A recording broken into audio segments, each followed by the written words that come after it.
there, and welcome to episode 8 of the Nova Scotia Kitchens podcast, Sally's Rosemary Shortbread and Lavender Gin Fizz.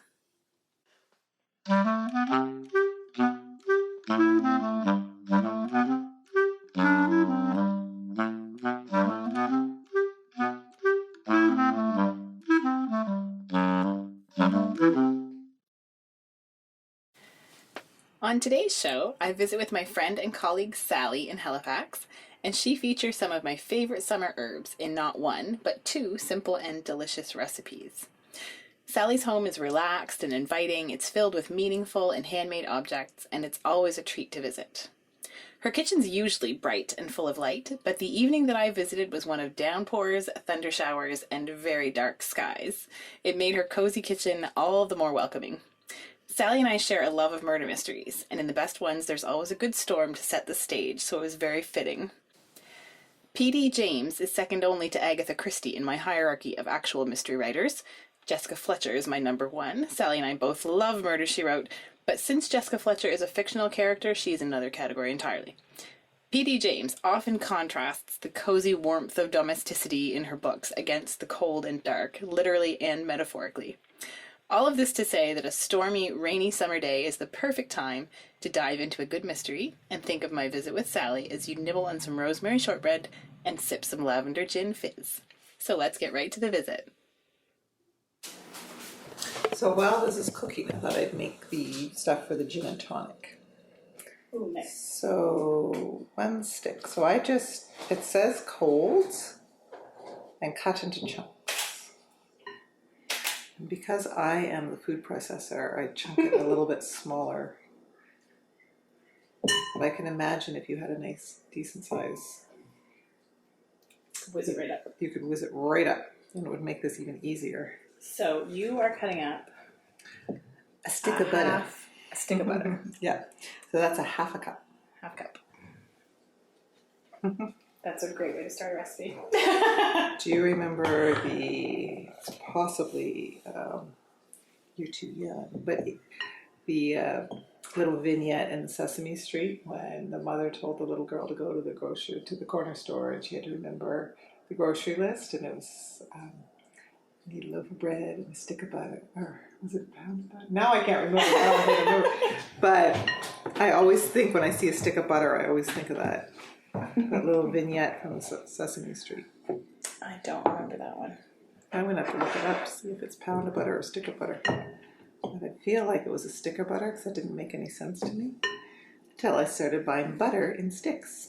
And I buy them now like this because when I make bread, it's just so easy to find the 1/3 cup, which is instead what of I having need. to cut your pound. Yeah. And yeah, so it's so easy. And I love it because it's very forgiving too. Like, I know that when I made it for work and it was 30 degrees outside and I just wanted to go to bed, and I picked this recipe because it was fast and it required very little prep work, and it only cooked for 30 minutes. And so once it came out of the oven, I whisked it out, I barely looked at it, and I put it on a cooling tray and put a tea towel over it and went to bed. And I didn't look at it again until the next morning when I was already at work cutting it up. Oh, it looks great. And then a woman came up to me who had it at the end. She said, I love that recipe. Did you, was that Rosemary? Yes, it took me hours and hours.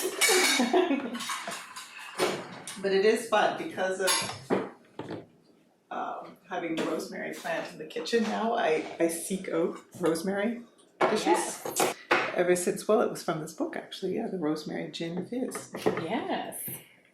Okay, so you have your half cup of butter cubed up, and you added in 1/3 cup, or 65 grams of sugar, and I'm using the organic golden sugar from evaporated cane juice. And I'm using this because there's a good deal on it. And 1 cup of all-purpose flour. And then 2 tablespoons of chopped rosemary. I bet that you could substitute other herbs in for the rosemary too. I would think thyme would do nicely. Lavender, I bet would be amazing. Lavender would be very delicate, wouldn't it? Yes. There's a company from Bear River, Sledding Hill, and they used to be at the Yarmouth Market, and they would bring lavender shortbread, and it was to die for. So buttery, but there was just enough lavender that it was just a hint of floral. Like with a cup of tea, it was just so dreamy because it wasn't overpowering or too soapy. Yeah, you have to be careful. And I could see you have to be careful with the rosemary that you can't be, like I won't be able to use all this, obviously. No. I just brought you a whole bunch. It would be too much. I would think more of like basil would be too weak and wimpy. wimpy. Hold up. Like it would need some sort of a sustenance to it. Yeah, it needs to be robust. Yeah, maybe thyme. Yeah, I would think. I like the rosemary. It's a lovely scent. And this is the first time I've done it. I like the just pulling it apart. It calls for 2 tablespoons and I chopped fresh rosemary. Yeah. And I am estimating. As you do. Yes, I do. I've never once measured it and it's always turned out fine. You just figure out what you would want and make sure you don't overdo it. Because once I made chicken, the first time I had fresh rosemary and I followed the rule, if you need a little, why not a lot? And there is a reason not to put a lot of rosemary in something. So I have had the pleasure of having this made by you for me before. Yeah. Was that the first time you made it? Yes. So this book, which we should probably mention it, it's a gift from you, and it's The Forest Feast by Erin Gleason. And it's such a beautiful book that it inspires you to curl up with a cup of tea or coffee and just read through and make your grocery list while you're reading it. And I've made several things in here. In fact, I found out my 12-year-old daughter is actually okay with baked cauliflower because of this book. I baked, and there was a recipe for baked cauliflower with cheese on it, and she actually preferred and she loves cheese, but she preferred it straight up. She didn't want the cheese. Really? Yeah. And there's another beautiful recipe for carrots in here that you bake and you peel them. So you peel the carrot and you just peel it until there's no carrot left, and it's just these long sliver strips. Nice. But you do need, when she said 4 cups or 4 big, like she wasn't kidding, they bake down and it looks rather wimpy when you. So this would make a pretty picture too, I think. Hang on a second. Clear everything away. Get the lighting. Where's this for? Yeah. So the day before the summer solstice, and yet we're still struggling to find light. Amidst thunder showers. Amongst thunder showers at 10 after 7 in the evening, Atlantic time. This podcast is naturally no. International podcast. We have to say where we are. The East Coast of Canada. Actually, I always find that fascinating. I have a podcast that I listen to, the Girl Next Door podcast. Hi, Kelsey. Hi, Erica. And they were talking about dusk times and stuff. And I was like, whoa, that's right, because they're in a completely different part of the, I just forget that other people. So they are in Australia? Or they are in Arizona. Arizona. Actually caught up on all my episodes today on my drive. I love long drives for that. So you're just cutting the butter into with my sugar and with my spoon. Flour and rosemary. Yeah, so my small chunks are becoming smaller. And it went in cold. I think if you had a pastry knife, that would probably do a good job too, but I don't have a pastry knife. I am a bread maker. And I remember once, and I love making bread, and I remember once making pastry dough for something, and my sister Lindsay, who is a cook, well, all my sisters are good cooks, but Lindsay was the most knowledgeable as she's gone to school for cooking, and she said, Sally, for goodness sakes, slow down. You cannot treat pastry the way you treat bread. And then I knew I just wasn't a pastry maker. It's what I love about bread making. You can't fulfill in a making. It's so delicate, Totally different, and special. And I'm like, no, but I love to. I think sometimes when you're a quiet person, there's areas in your life you just need to let go. And I think if I was a pastry maker, I would just end up screaming or something like that, because it's like the bread is where I get to kind of release all of that. So I received, Ray and I received this lovely deep purple dish. The Emily Henri. I love the color. This is what I've always made it. And the oven is set. It's preheated for 325, and it goes in for half an hour. So as you can see, it's still quite floury. Yep. And that's what I love about it. I think the night that I had to make it for work the next day, I was just like, well, you know what? I don't have any more time to fuss with this. I'm just going to have to buy something if nothing works. And it worked. And your dish is like a deep dish pie dish. It's probably about 9 inches in diameter. Yeah, I think so. So you could use, is the recipe for an 8x8? I don't remember. A 9-inch round pie tin. Oh, that's what it calls for. Mm-hmm. There you go. That's how. Oh, yes, you got it in wedges, like pie-shaped wedges. Yeah. Good. Yeah. And when I made it for work, I cut it long lines and like diagonally. Right. Just little bits. Little bars, kind of. Yeah.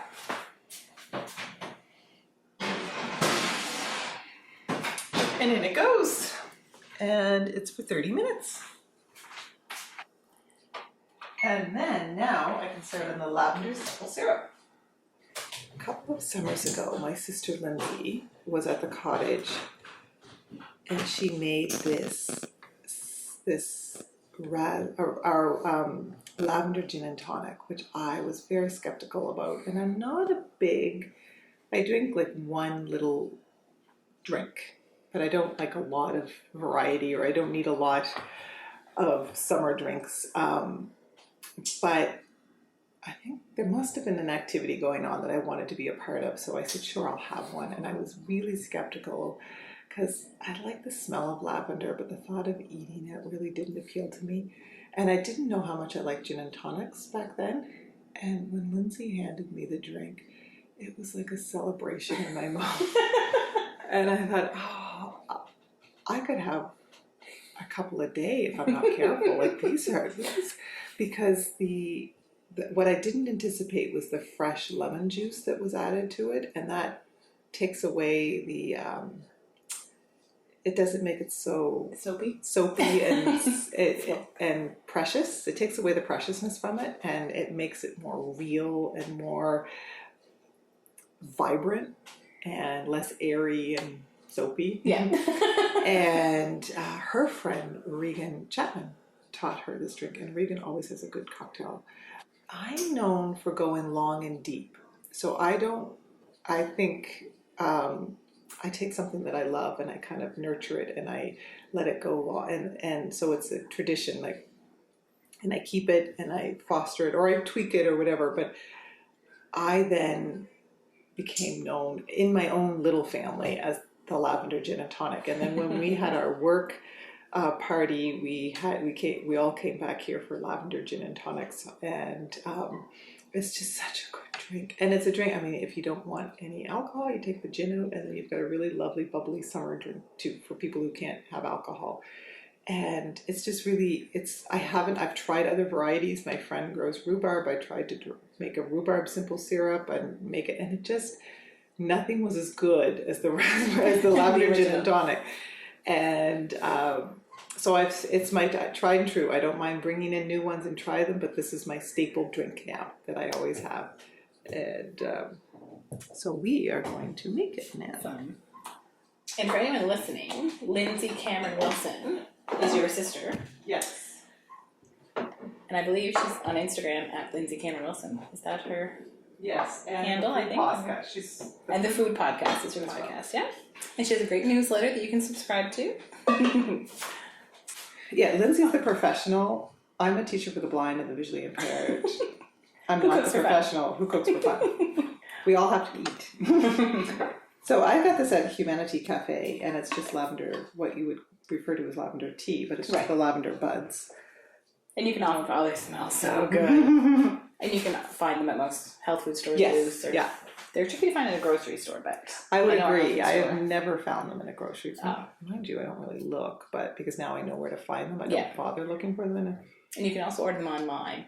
Mhm. It is important to get the food grade ones. Yes. Because there are, for whatever, crafts and sachet kind of stuff that That's true. may have been treated with other Yes. who knows what. So I am going to make half and half. So half water, cup sugar, and then a quarter of a cup of lavender. And I bring the water and sugar to a gentle boil and turn it off. And then I let it steep. Then I put the lavender in. So I'm not cooking the lavender. Right. Just kind of infusing it afterward. And once you've got that going, I want you to tell me more about your kitchen too. I realized, I was like, I'm not asking people enough questions about their kitchen. And things they like about their kitchen and what their favorite kind of tools I are. have so much to say about my kitchen. And those sorts of things. I feel most at home in my kitchen, and I am not a cook. I enjoy hospitality. I enjoy inviting people in. I enjoy being cozy and comfortable and having yummy, easy food, but not complicated. Well, we moved in 9 years ago, and we've done tweaks here and there, but they've all been cheap tweaks that we've done ourselves. And I could never turn around and sell this house with the kitchen the way it is, because everybody would just laugh their way out of the kitchen. But there's something so comforting and homey about my kitchen that I love, and one day we will get around to fixing it properly. But it's quirky and it's happy and it's big and it's bright, and I love it. And I love the color, and it's sad that today the light is so bright today. It's so dark. It is so dark. But that's the weather, not my kitchen. But it has lots of storage, and it has. I had a lot of my girlfriends over on Saturday night in Halifax, and nobody left the kitchen. We all, no matter how hot it was getting, we just opened the door. Nobody went out onto the deck. We just stayed in the kitchen. And it's just a happy place where we're just slowly tweaking it to fit our lifestyles and bringing in beautiful rugs to hide the scrapes in the floor and things like that. That's what I love about my kitchen. And I love my table. Or our It is a table. pretty great table. That we Is got this at a a yard sale. I was just going to ask where it came from. Yes. It's actually very similar to Alana's table and chairs from the lobster cakes Yes. episode. I think her gold in her gold was like metallic gold in her Yeah. chairs. Do you have a favorite tool or pan or dish or spoon or thing like that you absolutely love? Actually, something that I got because of you,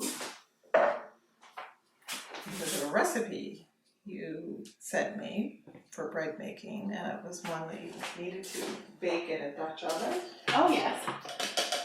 And I thought, That's actually the very first post on Nova Scotia Kitchens. oh yes. My welcome, come on in post. That's the recipe that's linked there. Yeah. Sorry, continue. And I thought, I'd like to make that. I don't have a Dutch oven. And I finally learned I will be married 20 years this summer. And just Happy about anniversary. about 3 or 4 years ago, I finally clued in. Never buy anything new until I check with my mother-in-law, because she is bound to have at least 2 of what you're asking for. So I applied that and called her up and said, do you have a Dutch oven that I could have? And he said, I have 2. Would you like the orange one or the yellow one? And I said, the yellow one, please. So I'm getting my mason jar ready.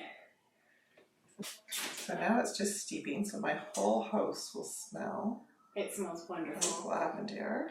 And you just did something super clever that I didn't clue in until I saw you doing it.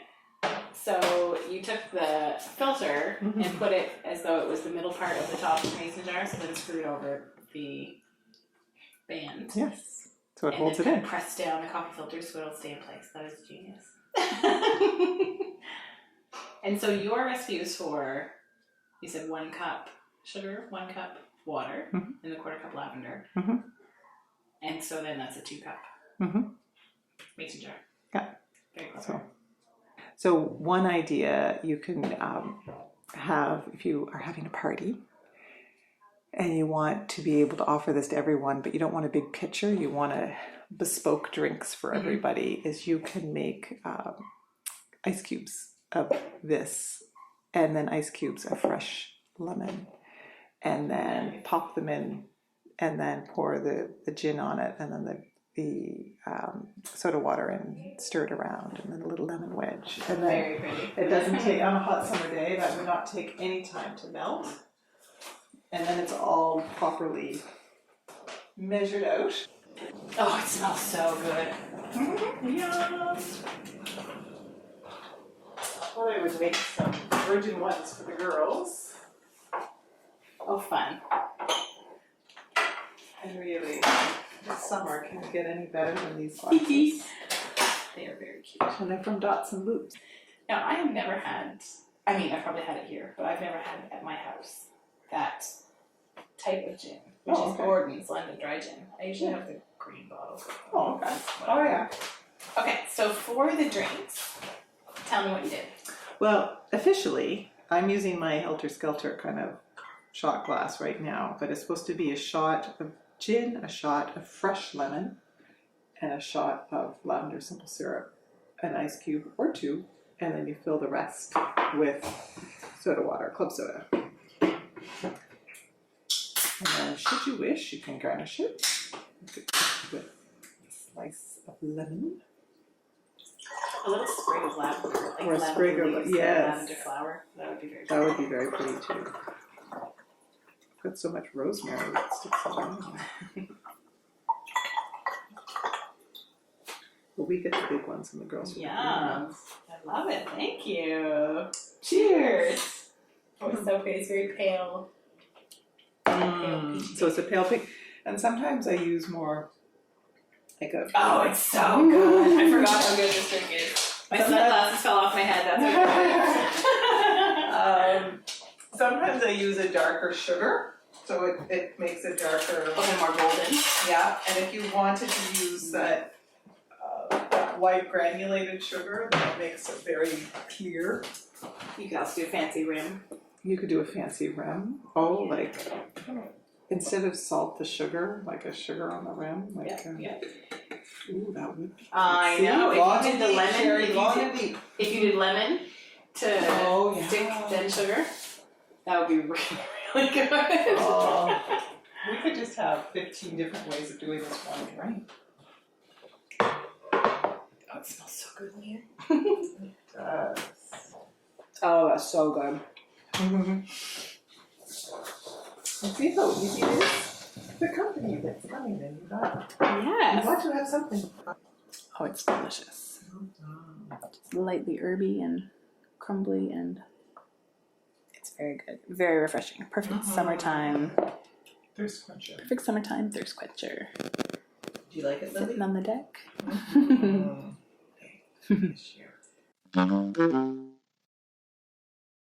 Thanks so much to Sally for welcoming me into her home on a dark and stormy June evening. Links to the things we chatted about, as well as pictures from our visit, are at novascotiakitchens.com. Thanks to Julian Smith for the music, and to Adam Graham for technical help and for generally being awesome. And of course, thanks to you for listening and for all of the lovely feedback I've received. I really appreciate it. You can connect with me at Nova Scotia Kitchens page on Facebook, or email novascotiakitchens@gmail.com. And we're also on Instagram at Nova Scotia Kitchens. Until next time.